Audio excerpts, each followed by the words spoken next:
All right, welcome everyone. We're Semblance of Sanity. I'm Caleb. I'm Jacob. And we're here for Trigun Stampede, episode 5. All right. Got a new character. A new character. Yeah, but can we trust him? Wolfwood. Wolfwood. That is a very cool name. It's a pretty fucking cool name. He's And an also even got the cooler Will gun. of D with him. He does, yeah. So it's, yeah. And then he's also just Nick. Just that's, you call Right. him Nick.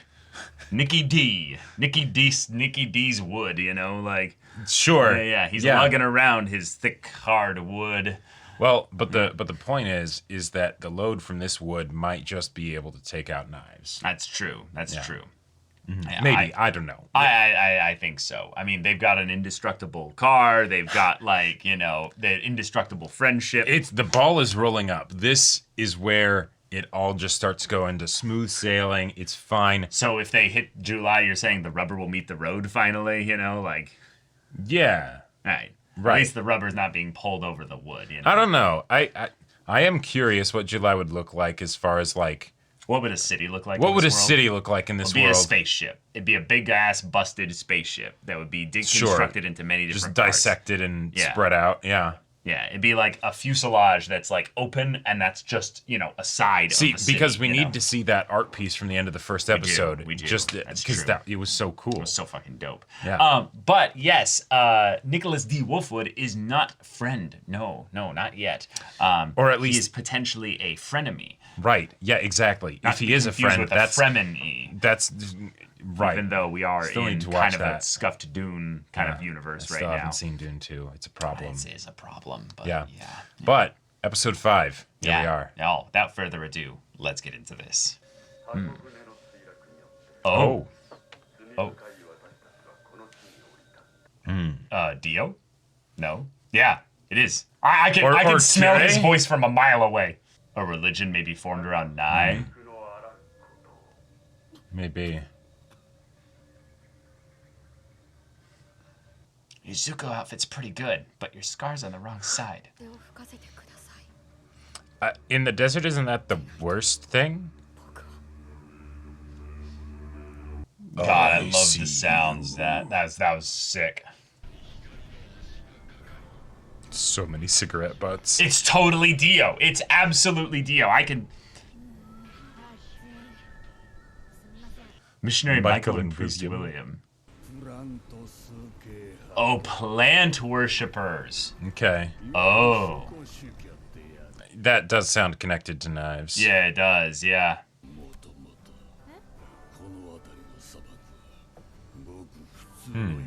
What is a normal color? What do you mean? Not pink?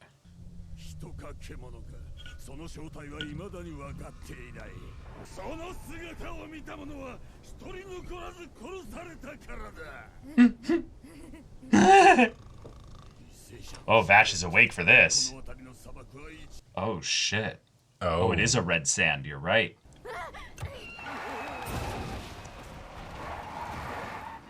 What? If I had a nickel for every time they had to slam on their brakes in the desert.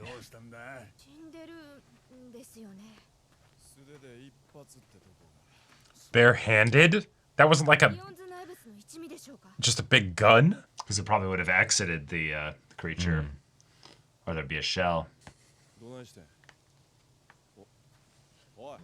Uh-oh. He's been here before.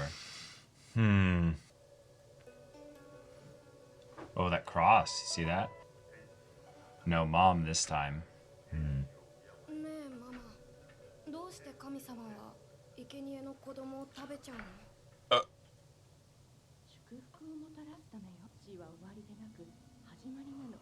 Does God eat the sacrificed children, or does mom?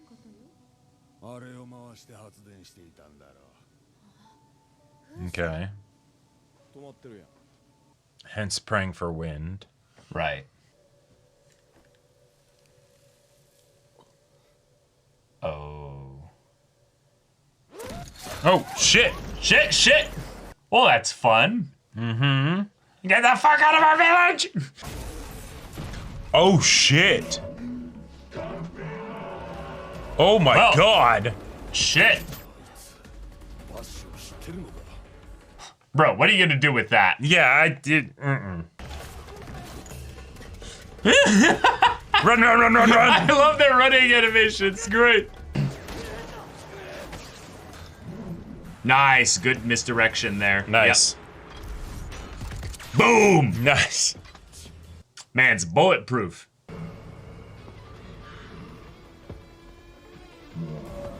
Time to turn this into a melee. All right. Maybe punch it with that arm of yours. Uh-oh. You gonna be the new sacrificed child? Oh.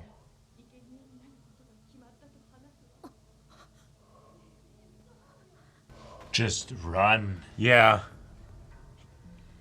Mm-hmm.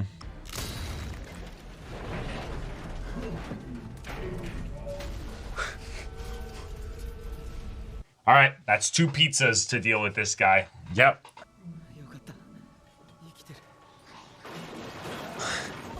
Yeah, that's the problem. They're running in place. Yeah. Oh, shit. Oh, shit. Yeah. I think you might need that laser. Yeah. Yeah. I'm curious if that stuff that we were seeing of the kid is actually from the past. Oh, sure. Yeah. Yeah. Yeah. Yeah. Mm-hmm. Yeah.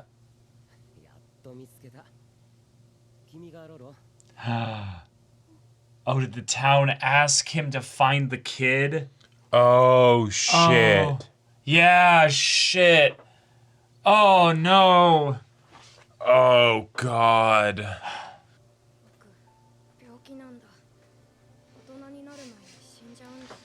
Looks like they're planning on making sure that happens. So is the enhanced being the kid? Is the enhanced being Rolo? Oh. Yeah. Shit. Oh.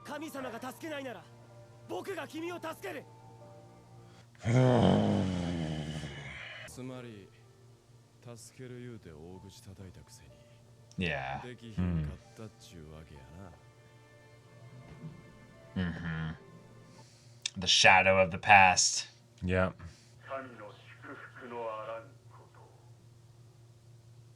Oh, this Wow. guy.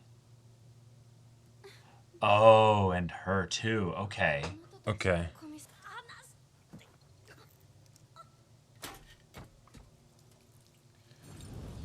Fun. Oh. Oh. Okay. Oh. Yeah. Among other things.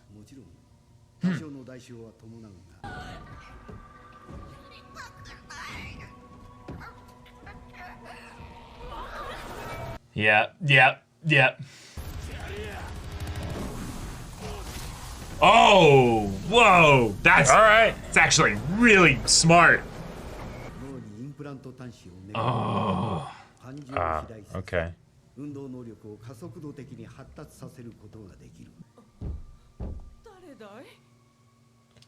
Okasan.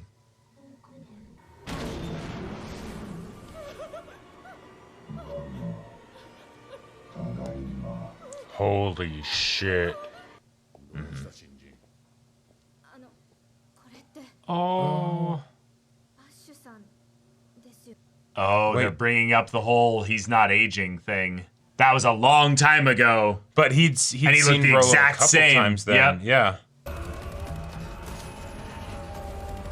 Oh!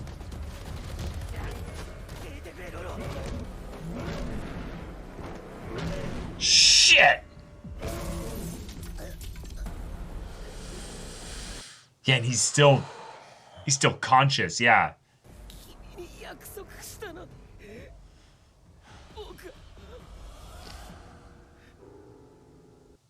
Piano. Dum.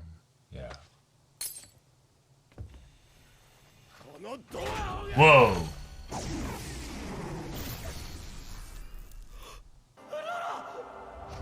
Whoa.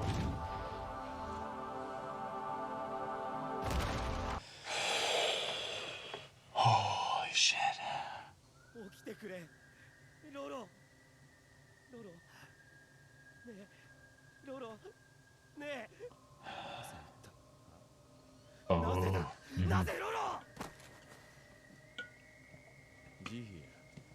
No way to save him. Yeah. So at least just let it end.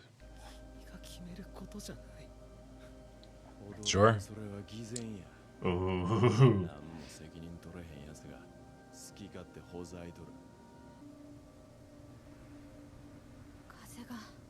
It's back.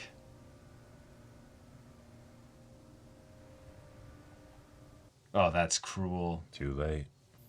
Oh, fun.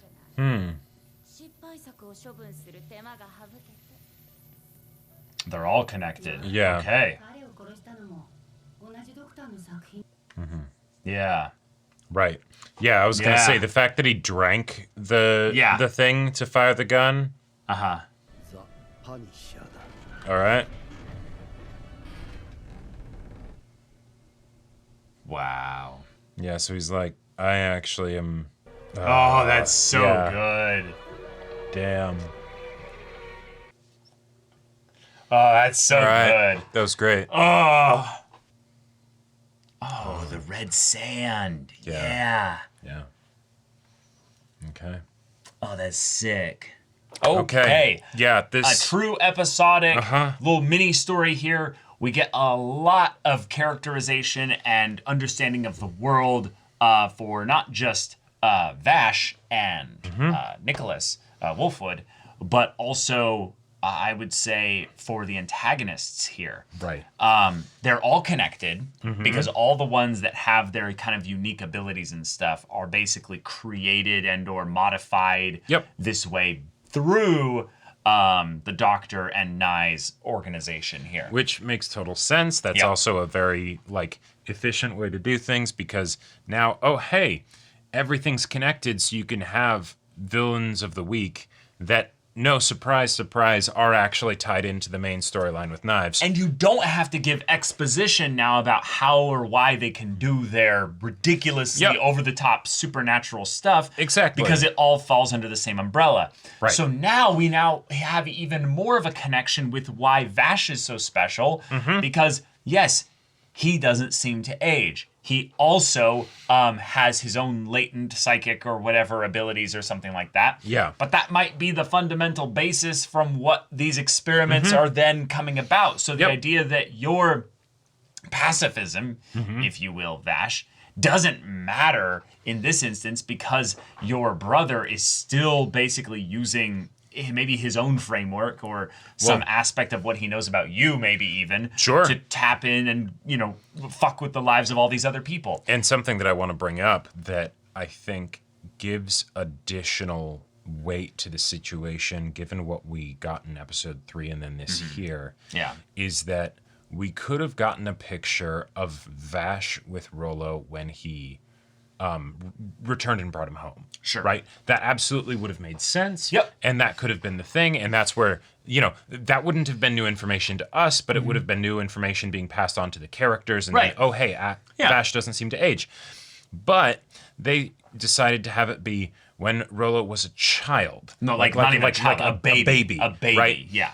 So they really wanted you to make sure you got that part. So that's probably something where Vash was friends with the mom or the people in the village right before the whole humanoid typhoon thing catches up to everything that's going on. But that's when Nye is still doing his whole religion thing of sacrifice kids and stuff to me and everything. Now, who knows to what extent Vash is aware of things like that, right? Because he's not welcome in society, so he sort of just travels around and things like that. But that's a direct example of where his own pacifism and decision to not respond to things directly. Oh, hey, Rollo got sacrificed. That wouldn't have happened maybe if you had actually dealt with Knives, right? Or been more direct about it or whatever, right?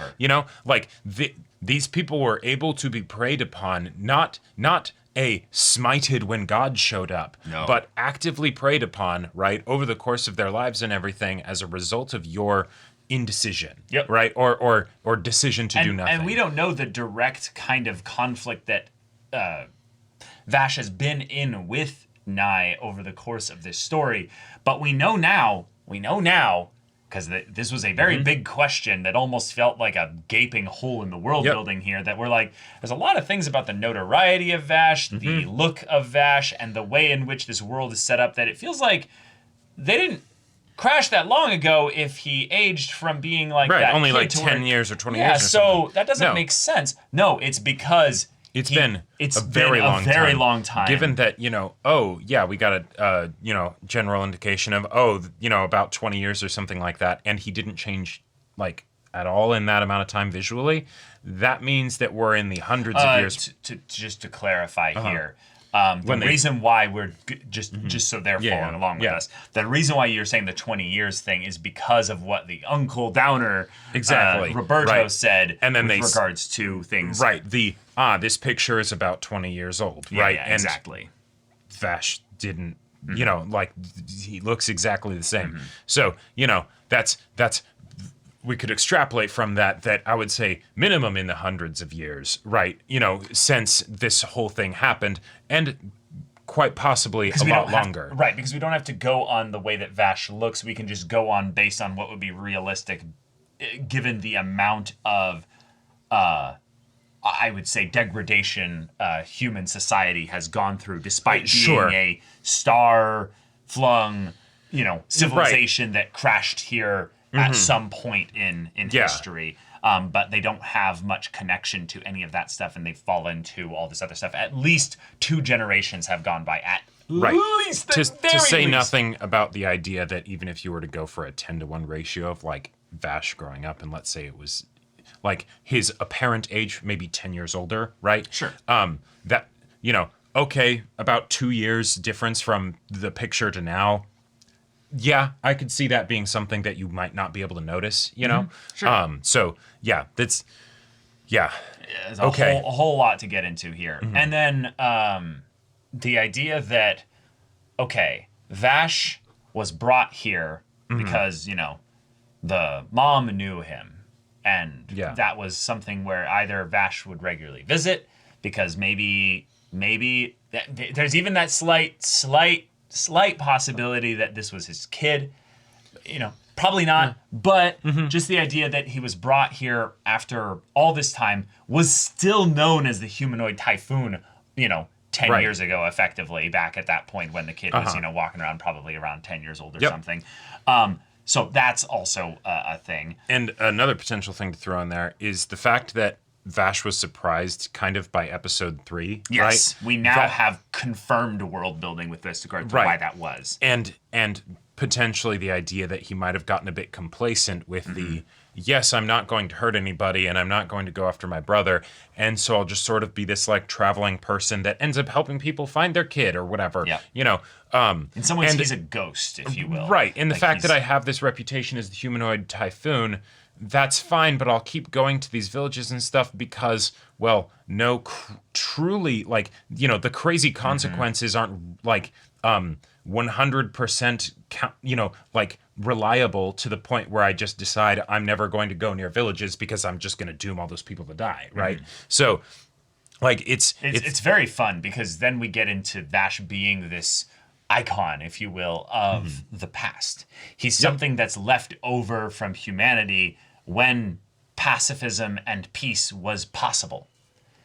And yet, in some ways, I think that Nye almost has this representation of being the barbarism of what, humanity still had from the past, but he basically built a world and a civilization that perpetuates that by humanity's, struggle to survive. And you could say that, the innocence of Vash as a child, to not see that within his brother totally makes sense. Yeah. But then to have it be something where maybe it potentially goes into that willful ignorance kind of a thing that then makes episodes Wolfwood's like this. Yes. Well, episodes like this, but also specifically Wolfwood's philosophy, and the way he, like, they get on each other's nerves. He pokes under the skin of Vash. He's like, hey, your hypocrisy is showing, my dude. Yeah. Like I'm here to get the bounty, but I can tell that whatever makes you it's layered underneath that something there that is a contradiction, an inherent contradiction. You will make wild promises that you can't keep,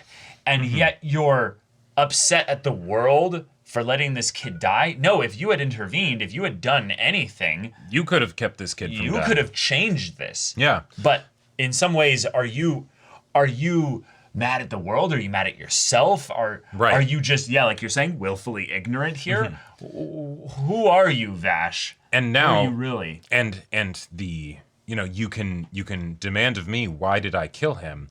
And yet Wolfwood's like, no, I fully understand his situation because while he might be a cruder, earlier, iteration of these experiments, maybe, and Wolfwood's a more advanced one or something like that. Maybe. I do understand his situation, right? And let's just let it end, right? He's suffering, Right. Let's stop that. I also got a little bit of a vibe of something here. This is something where I do remember the vague, just like more the silhouette of his character from the original series, Wolfwood, mostly just because the cross is so iconic. Right.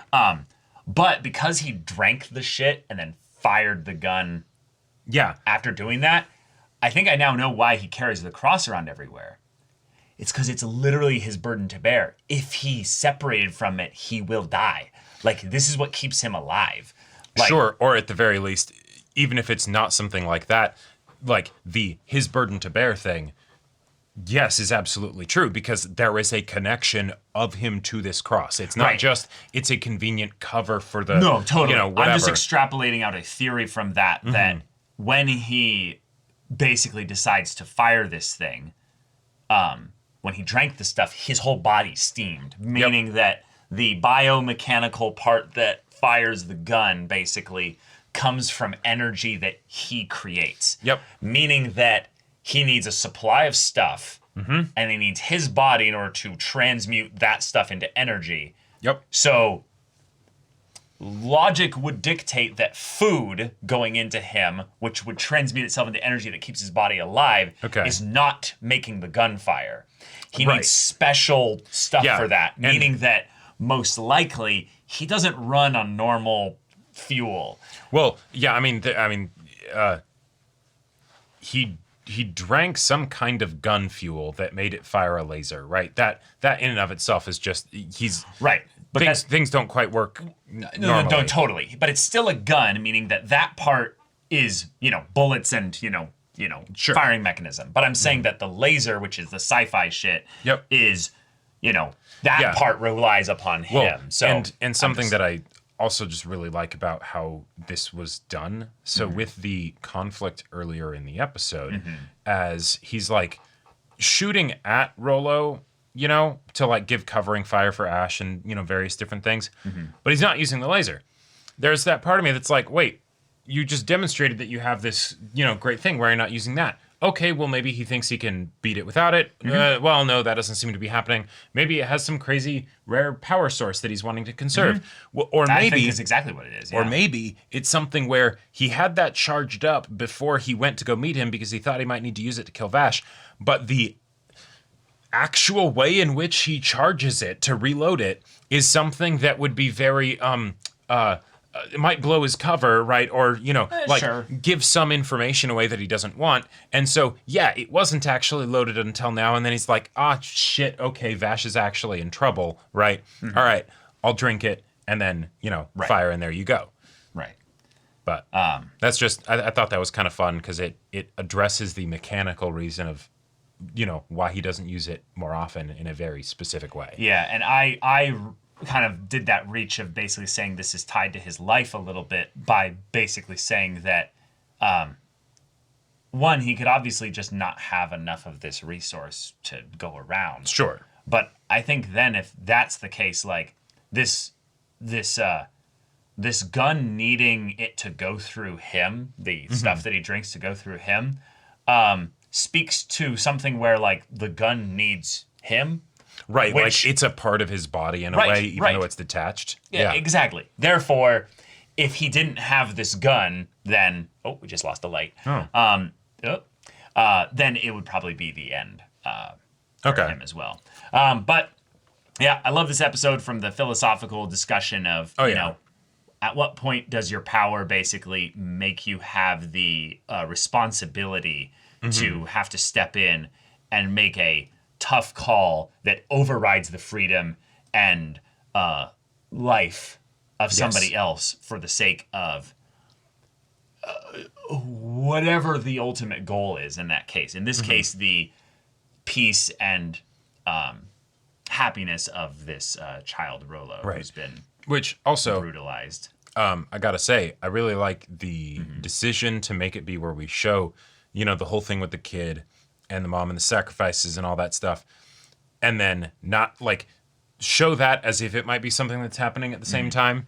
And then we only realize that it's not happening at the same time when, you know, Vash shows up and all that stuff. And then we can make the connection of, oh shit, this robot is the kid. Like, I was surprised by that, right? Yeah. Like once that happened, I was like, oh, okay, there's the connection. I was kind of wondering, like, you know, what's the bigger reason for this, you know, this monster that exists, you know, and when are they going to meet this kid? Because, you know, I hope this kid ends up being okay. Another thing that's really fun was that they're like, oh yeah, another one of the Doctor's creations did this. And they're like, oh, Nicholas? No, the Punisher. Meaning that Nicholas is not considered the creation, even though he's the one drinking the stuff here to do the thing with the gun. The gun is the creation. Oh, but nice. Nicholas is in some ways beholden to the gun, which again ties in a little bit to the idea that he needs the gun, you know, just as much as the gun needs him. Right. You know, this is my burden to bear, you know, and also given the whole, like, you know, the confirmation of Nye being treated like a god, right? He's a priest, you know, he's just a man serving his god, basically. Yeah. Also, I loved the voice in the radio kind of chanting for the death cult, basically. Yep. But then it very much seemed like Dio's voice actor there, so that was kind of fun. Yeah. Just made it extra eerie. But damn, okay. Really, really solid way to get at the differences between someone like Wolfwood and Vash. Yeah. But then also the eerie kid. Now, if we extrapolate the things that we know about Vash being effectively not aging and also being something, you know, more than this child basically being like, no, I'm not. I'm an angel. I'm an angel. Yeah. Being potentially like Vash and having that ageless, terrifying stuff there. That's just a little extra creepy. It's extra creepy, but also it potentially gives additional insight into the current state of Nye's plan, in that if this kid has been around for a while, right, and they don't age, just like Ash doesn't seem to age, right? Vash, yeah. Yeah, Vash doesn't seem to age. Yeah. Ash also doesn't seem to age, but that's a different story. Then, like, my previous conception about this character is that they are basically the first sort of perfect replica, you know? Right. And they theoretically might be. But if they've been around for a long time, then who's to say how far along Nye is in his plan? Yeah. Right? It's just that if maybe the gestation period or whatever is over a very long period of time, because they don't age normally, right? Sure. Then there could theoretically be many others, and it's just that they're not quite at that point where we use them yet. Right. Because they'll need another 50 or 100 or 500 years. Whatever You know. it is, yeah. Also, just fun little detail. I was trying to find some little things in this episode to connect to the world a little bit more. The symbol of the cult, basically, that was on the houses of the people, specifically Rolo, is on the suits of the mooks that the Doctor uses to restrain Rolo there, with the circle and then the three like lines coming off of it. So more iconography to tie back to this idea of what the plants, I would say, seem to be, because that's what this image kind of reminds me of the most. Sure. But it also in a fun way seems to potentially tie back to that kind of very eerie, not just the statue, but the image in the OP of that like machine thing with the coils like coming off of it that has almost like an Egyptian mummy look and stuff as well. Yeah. So just fun little things to kind of smatter along this kind of trip into the world building of this world so that we can then be, properly set up for when things get weird again. Like, right. And also for what to expect in July, right? Because if, this is our first look into more Nye's organization rather than some of the individuals in it. Yes.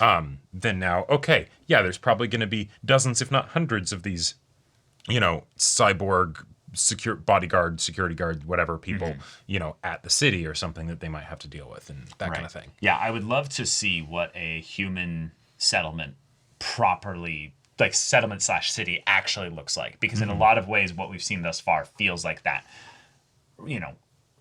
outskirts, struggling to survive. Yeah. We have one plant and that's all that we have to basically keep us going. Yeah. But what does a city basically made by Nye's vision actually look like? And how does the human sacrifice thing play into that? Because the idea of like this was broadly spread propaganda, right? For the sacrifices, those are a good thing and all that stuff.